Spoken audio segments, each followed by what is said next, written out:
Welcome to this Zentangle Quickie. My name is Heather Hartwick Gladden. I'm a certified Zentangle teacher, and today we're going to take a look at the Tangle Festoon Holiday from Joan Stark. Now, this one has a good number of steps, and we had fun with this one. No, gosh, was it a couple weeks ago? I did a class called Festive Tangles, and we had fun with this as well as a number of other ones, and also talked a lot about how we can use those to to tangle up our holidays, regardless of what holidays that you celebrate. So, all right, so this one starts off with some seed shapes, but what you want to do is separate them. So I'm gonna go corner to corner here, and like I said, just leaving a little bit of room. This is probably definitely. this is this is one of those that you may want to give it a try, and then play with a little bit later, type of thing.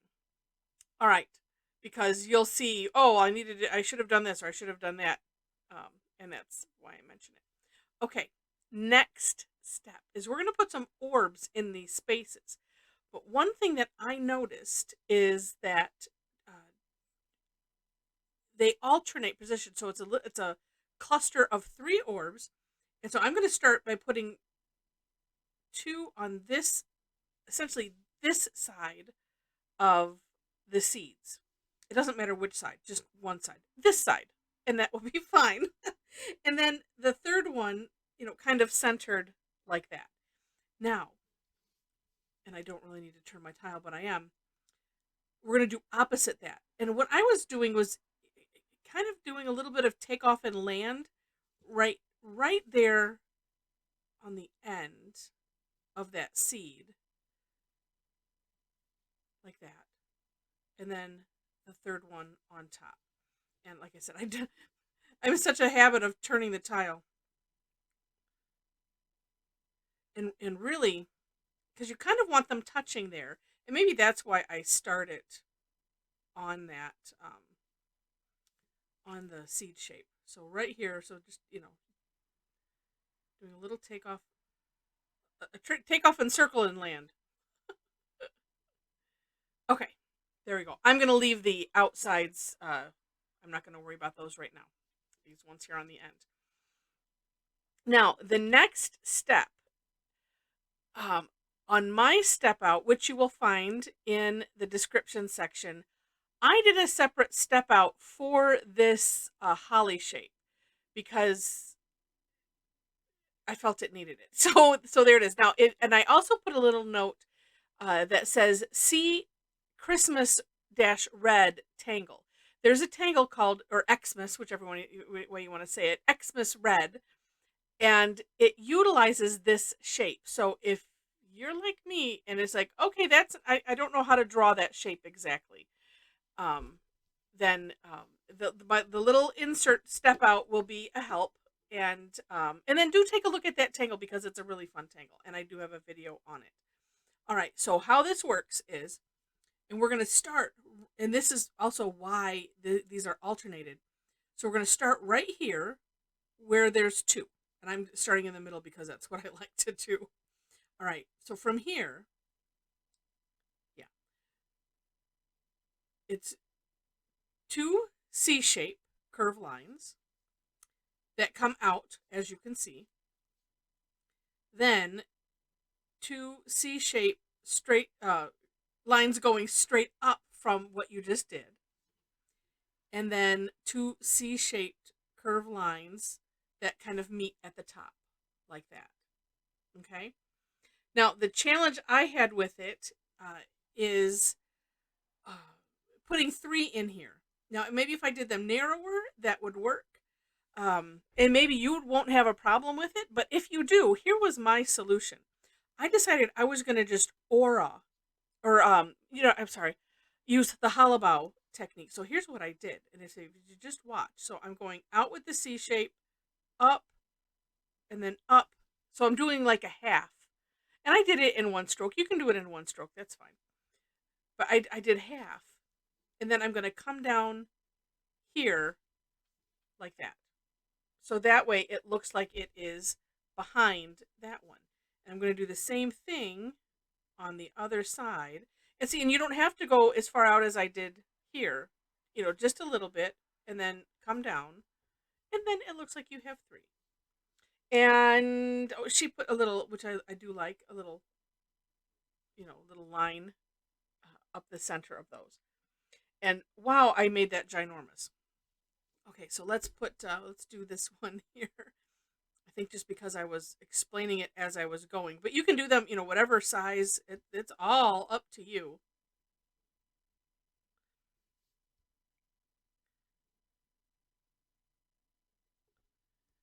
Ooh, I like that with the one a little bit bigger. Okay, then flipping it over. So what's nice is because having the placing this in between the two, it helps. I don't know. I find it's just helpful to have that there. Otherwise, I mean, you could have it come out of here if you didn't alternate them. It's all okay. It's Zentangle,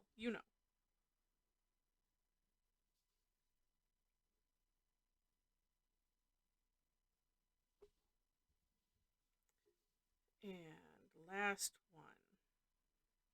Well. Oh, it's good that it's Zentangle and there's no such thing as a mistake. I'm like, why am I doing that? Okay, well, sometimes the pen just has a mind of its own. That's my story. I'm sticking to it. Okay, so once you have these, and I probably could have maybe fanned them out a little bit, but that's where your playing you will have fun with that. Now, next is we're just going to put some big curve lines. And you just have to watch where they are placed.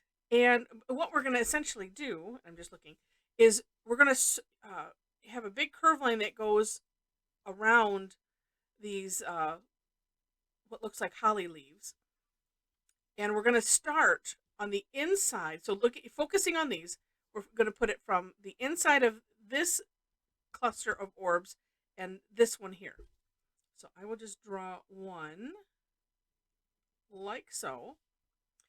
And then a second one from the same place. Now here's a handy trick. If you ended up making this one is just fine. When I was playing with it, I had some that I went a little too far. Well, then you can do the second one on the inside. It's like a course correction. So like that. And then here also. And so this is going to be open, right? So we're looking at the leaves. We're going on. Well, I mean, maybe it's easier to think of the outside tips of that seed. Either way, whatever works for you.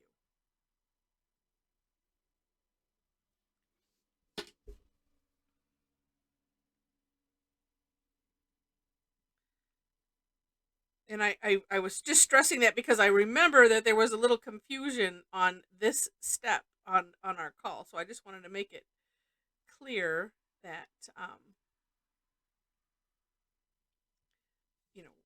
the positioning of those. All right. And then yes, last step. So okay, this would have one. Okay, we're not going to worry about that. So right here, we're going to do another couple lines. So it's just like ribbons. And like I said, you can have a lot of fun with this. Do take a look at the link, the For More Inspiration link. I think I'm just going to do these ones right here. Because it's kind of on the outside. And I wasn't continuing it like past the page. Oops. Oh, I see what I did. It's because I didn't have these. It's like, why does that look so weird? Oh, because it should be right here. Okay, course correction. All right, we're just going to fill that in. There we go. I knew I should have, just do what I normally do and just continue it off the page. Then there's no confusion. All right. Oh, and since that is the end of the tangle, and then we can decorate. And so one way to start with your decorating is to maybe find a place that you're not so happy with, and that's where you could start decorating, like I'm doing. I'm just filling it in, just making it, it's just a little thicker on the one side. It's okay. It's all good. Oh, at least it's symmetrical. They're both odd on on those sides. So there we go. All right. So, like I said, there's a lot of fun that you can have with this. Um, and I mentioned the for more inspiration link to take a look at that because Joan has a really neat sample there. And this one, ah, depending on how you do it, will also depend on how you want to shade it and if you even do. This one, well, let's see. If I was gonna just shade this, I mean, I already filled in those things. So let's do this.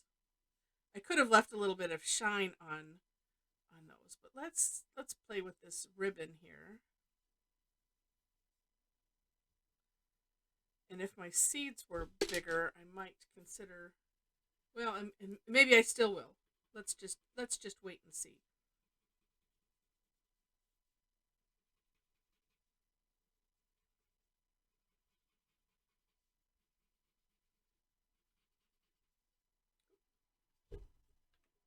Oh, that's interesting. Yeah, these.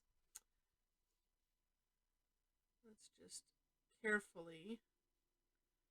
I could have made them a little bit bigger, and I'm just being really careful because in order to have it look like anything besides just filled in with gray, you have to have some original tile color. Oh, yes, like that. Oh, look at how neat that looks. All right. And then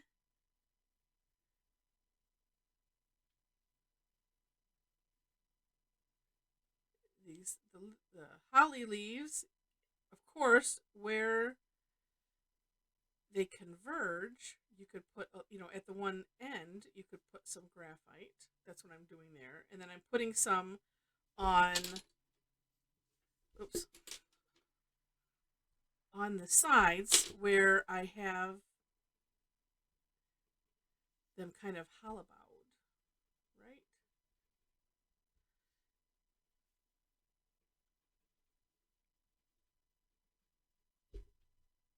Oh, yes. Neat. And honestly, as you can see, I wasn't being necessarily that careful with the graphite. I was just kind of just putting a little piece here and there, mostly because it's so small. Whoops. But see, that adds some dimension. Even if it's just kind of somewhat haphazardly put in, only you know that it was haphazard. To see it, if I hadn't have told you, I could have come up with some brilliant statement or something and about why I was doing it the way I was doing it. But no, I wouldn't do that. That's just silly. Um, and then I don't want to add too much, but let's see if I can just add a little bit from what's left on my tortillon on one side of these little orbs, just to add a little something. And I apologize, my camera just really wants to adjust the light. Yeah, but you can have fun with that.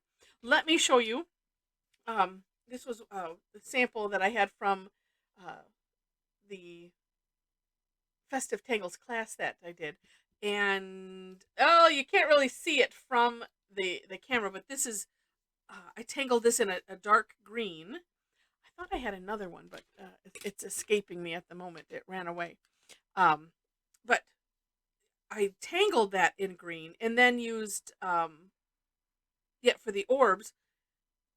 Actually, it's a metallic reddish color. So I didn't even outline. I just did it with the pen instead of filling in. So you could go either way with that. And of course, the ribbons I did with the metallic gold. You can see the shiny. So It's a neat tangle. Like I said, it's a little bit more involved, but not bad once you get the hang of it. So I hope you enjoyed it. If you did, would love to have you click like. Feel free to share it, leave comments, and if you liked it enough to see more, I would love it if you would become a subscriber to the channel. Uh, I already mentioned the description section. You'll find links to step outs. I always do one of my own version, I should say, and then I have the originator of the Tangle there also. Below that, ways to connect with me if you wish. I have a link to my website and a link to our fantastic Facebook group. So if you happen to be on Facebook, would love to have you join us here. It is a private group, and there are a couple membership questions that you have to answer to gain admittance. But we would love to have you. It's a fantastic group of people that we have there. So, also I do classes. Just so you know, that information is on my website, almost twice weekly. A lot are free. I have a couple that are paid. Would love to have you join us for what you can. I do have some of the replays are here on the YouTube channel. So if you click on my name or my little picture, that should take you to the channel, like the homepage of the channel. And there you'll see playlists, and I have class replays as a playlist, so you can kind of tangle along and have fun and with us, because we do like to have fun while we tangle. I will tell you that. All right, so again, thanks so much for watching, and I wish you happy tangling.